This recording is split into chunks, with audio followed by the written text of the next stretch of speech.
শিবিরকে বলা হচ্ছে এইটা রক কাটা, এইটা সেইটা, কিন্তু যারা ভিতরে আছে তারা তো রক কাটেনি। তাদের মাথায় চিন্তা জাগে, তাহলে আমাকে বলে কেন?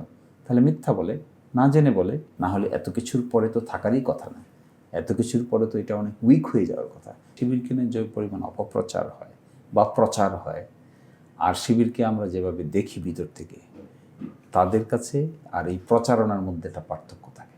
শিবির হয়ে ওঠাটা এত সহজ না, এটা কঠিন কাজ।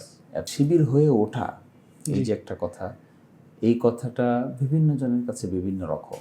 শিবির করা মানে দুটো বিষয় অনিবার্য। একটা হচ্ছে মামলা হামলার শিকার, মার খাওয়া, আর একটা হচ্ছে হলো যে শিবির হতে পারার যোগ্যতা অর্জন করা। এই দুটো বিষয় আসলে যদি একটু বলতেন, টাচ করতেন। না, আমাদের যখন দায়িত্ব ছিল, সরাসরি ঢাকা বিশ্ববিদ্যালয়ে আমি যে পিরিয়ডটার দায়িত্ব ছিলাম, এই পিরিয়ডটাতে উত্তেজনা হতো। সরকারি জোটের মধ্যে আমরা ছিলাম, উত্তেজনা হতো, কিন্তু শেষ পর্যন্ত মামলা হামলা এত বেশি হতো না। কারণ তখন অনেক কিছুকেই আমরা মিনিমাইজ করতে পারতাম আলাপ আলোচনা করে। আর শিবির হয়ে ওঠা, এই যে একটা কথা, এই কথাটা বিভিন্ন জনের কাছে বিভিন্ন রকম। তবে আমরা যখন বিশ্ববিদ্যালয়ে শিবির করেছি কিংবা অন্যান্য যাদের সাথে আমরা কাজ করেছি, আমরা সব সময় খোঁজার চেষ্টা করেছি যে যাদের মধ্যে এই দৃষ্টিনন্দন ক্যাপাসিটি আছে কিংবা যারা সত্যিকার অর্থেই সমাজে পরিবর্তনের সূচনা করতে পারে, এই সমস্ত মানুষ যেন সংগঠনে যুক্ত হয় এবং তারা ভূমিকা রাখার সুযোগ পায়। এবং এইটা A to Z করার চেষ্টা করেছি। এইটা করতে গিয়ে অনেক পরিশ্রম হয়েছে, সকাল থেকে রাত দুপুর। আমার অভ্যাস ছিল ফুটবল খেলা। আমি সকালবেলা উঠে ফজরের নামাজ পড়ে ঢাকা বিশ্ববিদ্যালয়ের মল চত্বরে, এখন তো এরকম মল চত্বরে এরকম ছিল না, আমরা এখনও ফুটবল খেলতাম, স্টেডিয়ামে ফুটবল খেলতাম, তারপরে জহু হলের মাঠে ফুটবল খেলছি, মহসিন হলের মাঠে আমরা ফুটবল খেলছি, তারপরে সেন্ট্রাল মসজিদে ফজরের নামাজ পড়ে ফুটবল খেলার 4টা 5টা 10টা টিমে একসাথে ফুটবল খেলা হতো। তারপরে ফুটবল খেলার পরে আমি ডিউডিএসি গিয়েছি, বিতর্ক সেন্টারে গিয়েছি, আমি লাইব্রেরিতে বসে পড়াশোনা করেছি। তারপরে আমি যখন ঢাকা বিশ্ববিদ্যালয়ের সভাপতির দায়িত্বে ছিলাম, তখন আমি 4th ইয়ারে পড়ি। এই 4th ইয়ারে আমি লতে ক্লাস করতে যেতাম, একটা মোটরসাইকেল ছিল ইয়ামাহা, এই ইয়ামাহা মোটরসাইকেলে ক্লাস করতে যেতাম, ক্লাস শেষ মোটরসাইকেলে উঠে আবার চলে আসতাম। ফলে এই শিবির হয়ে ওঠাটা এত সহজ না, এটা কঠিন কাজ। এত নিয়ম শৃঙ্খলা মানা, চেষ্টা করা, কন্টিনিউয়াসলি চেষ্টা করা ইজ ভেরি ডিফিকাল্ট জব। 1 দিন 2 দিন 5 দিন 1 বছর 2 বছর পড়া যায়, কিন্তু যোগের পর যোগ it is a very difficult job. যারা এটা করছেন, সাকসেসফুলি করছেন, তারা ধন্যবাদ পাওয়ার উপযুক্ত লোক। এবং আমি মনে করি this is a very struggling life, but not painful, enjoyable life. কিন্তু শিবিরকে নিয়ে তো আবার একটা বিতর্ক রয়েছে, মানে কিছু শব্দ ব্যবহার করা হয় তাদেরকে, এমনকি যেটা এখন পর্যন্ত আমরা বুঝতে পাচ্ছি, শুনছি যে শিবিরকে অথবা জামাতকে 71-এর চোখে অথবা ভারতের চোখে দেখা হয়। মানে এটা আবার আরেকটা বিষয় আছে এখানে, তারপরও কিন্তু শিবিরের সদস্য কমে যায়নি, কেউ হারিয়ে যায়নি, কেউ বকে যায়নি। এটার ব্যাখ্যা কি? এটার ব্যাখ্যা হলে এটার একটা অন্তর্নিহিত শক্তি আছে। শিবিরকে নিয়ে যে পরিমাণ অপপ্রচার হয় বা প্রচার হয়, আর শিবিরকে আমরা যেভাবে দেখি ভিতর থেকে, তাদের কাছে আর এই প্রচারণার মধ্যে একটা পার্থক্য থাকে। এই জন্য এখানে যারা ভিতরে থাকে তারা আরও শক্তিশালী হয়। কেমন? ধরেন শিবির এটা করেছে ওইটা করেছে বলা হয়, কিন্তু শিবিরের মধ্যে একটা আর্থিক বিষয় আছে।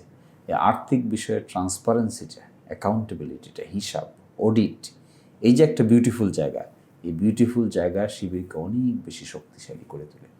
এই যে নিয়ম শৃঙ্খলা এবং শৃঙ্খলা কেউ ভঙ্গ করলে তাকে যে শাস্তি প্রদান, এবং কেউ যদি বিশৃঙ্খল কর্মকাণ্ড করে, তাহলে বিশৃঙ্খল কর্মকাণ্ডের জন্য সে যত বড়ই হোক না কেন, তার যে শাস্তির মুখোমুখি হওয়া, এটাও শিবিরকে অনেক অনেক বেশি সুন্দর করে তোলে। আরেকটা জায়গায় খুব সুন্দর যে জিনিস আছে, সেটা হলো সমালোচনা।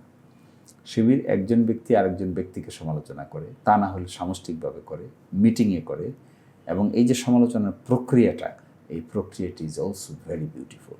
ফলে বাইরে থেকে যারা শিবিরকে সমালোচনা করেন আর ভিতর থেকে যারা শিবির করেন, তাদের ওই দৃষ্টিভঙ্গি দুইটা মিলাতে পারে না। শিবিরকে বলা হচ্ছে এইটা রক কাটা, এইটা সেইটা, কিন্তু যারা ভিতরে আছে তারা তো রক কাটেনি।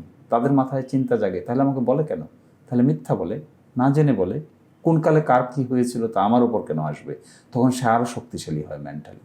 তারপরে শিবিরকে আপনি বললেন যে তারা তসরুপ করে, কিন্তু শিবিরের যে সভাপতি তাকে যে দিন শেষে ভাউচার দিয়ে টাকা খরচ করতে হয়, এটা তো সে দেখছে। বাইরে থেকে বলা হচ্ছে যে তসরুপ করে, কিন্তু ভিতর থেকে সে তো দেখছে যে না, এটা সঠিক নয়। ফলে ইন্টারনাল এই যে অর্গানাইজেশনাল কালচার, এই কালচারগুলো এত শক্তিশালী, এত স্ট্রং, বাইরের প্রপাগান্ডা এটাকে আরও বেশি স্ট্রং করে, এই জন্য বাড়ে, কমে না। না হলে এত কিছুর পরে তো থাকারই কথা না, এত কিছুর পরে তো এটা অনেক উইক হয়ে যাওয়ার কথা, কিন্তু উইক না হয়ে আরও স্ট্রং হয়েছে। আচ্ছা, ছাত্র রাজনীতি কিংবা জাতীয় রাজনীতির যদি কেউ করতে চায়, শিবির কি একটা আসলে কার্যকর প্ল্যাটফর্ম কিনা? আপনার কি মনে হয়, মানে কেন বর্তমান বা তরুণ প্রজন্ম শিবির করবে আপনার দৃষ্টিতে? আপনি কি বলবেন? আমি যেটা বলবো যে ছাত্র শিবির করবে তরুণ প্রজন্মের লোকেরা, এই প্রক্রিয়াগুলো যদি কেউ মানতে পারে বা অবলম্বন করতে পারে, it is a good training, sophisticated training. এই ট্রেনিং প্রক্রিয়াটা সকলে একই রকমভাবে নেয় না বা নিতে পারে না, কিন্তু কেউ যদি নিতে পারে, সঠিকভাবে নিতে পারে, এই বইগুলো কেউ পড়তে পারে, এই পদ্ধতিটা কেউ মানতে পারে, এই ডিসিপ্লিনটা মানতে পারে, কিংবা এই অ্যাকাউন্টেবিলিটি, ট্রান্সপারেন্সি, আর্থিক স্বচ্ছতাকে বজায় রাখতে পারে, এই যে বায়তুল মালের দায়িত্ব দেওয়া হয় একজনকে, এই হিসাবটা যদি কেউ পাই রক্ষা করতে পারে, তাহলে that is a good training for anybody, সকলের জন্যই গুড ট্রেনিং।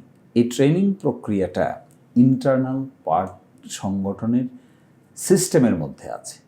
সো এই সিস্টেমটা আয়ত্ত করাটা নর্মালি সহজ না। বাংলাদেশের যে প্রচলিত ছাত্র রাজনীতি আছে সেখানে এত ম্যাটিকুলাস ট্রেনিং না। শিবির করার মধ্য দিয়ে একজন মানুষের জীবন চরিত্র পরিবর্তনের জন্য একটা প্রক্রিয়া অবলম্বন করানো হয়। এটা সামান্য অর্থে শুধু ছাত্র সংগঠন না, সামান্য অর্থে একটা ছাত্র সংগঠনের কাজ এগুলো হয় না। এই জন্য অনেকেই শিবিরকে নানানভাবে দেখেন, কারণ তার সকল কাজ দেখতে পায় না। এর অনেকটা আছে ইন্টারনাল ওয়ার্ক, অনেক ইন্টারনাল ওয়ার্ক যে বাইরে প্রকাশও হয় না বা বাইরের লোক জানতেও পারে না। ফলে এর ভিতরকার যে বিউটিটা আছে, এই বিউটিটা, প্রথম বিউটিটা হলো কি, এখানে সবচেয়ে বড় বিউটি যেটা, এখানকার মানুষগুলো অন্য মানুষদেরকে এখানে ওয়েলকাম করে।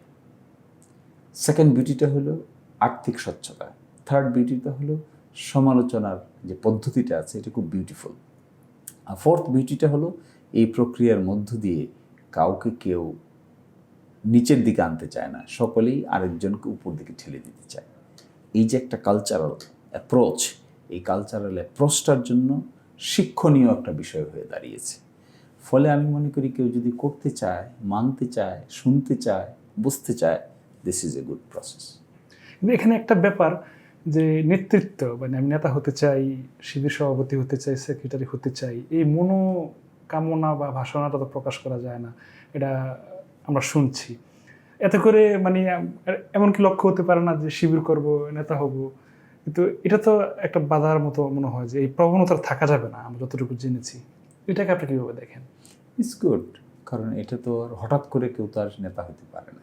এটা তো একটা ক্রনোলজি আছে। সে আগেও দেখে আগের জন চায় নাই কিন্তু নেতা হয়েছে, পরের জন্য চায় নাই তারপরেও তার নেতৃত্বের আসনে আছে, এরপরের জন্য চায় নাই, যে এটা চায় নাই, দেখে নাই, করে নাই, সে তো এখানেই আছে। ঢাকা বিশ্ববিদ্যালয়ের সদস্য না হয়ে কেউ তার সভাপতি হতে পারবে না। তার সদস্য হওয়ার যে প্রক্রিয়া, এই পর্যন্ত যাওয়ার পরে ওই মানসিকতা আর থাকে না। ফলশ্রুতিতে এখানে সরাসরি তো নেতৃত্বের ক্যাটাগরিতে কেউ বসছে না।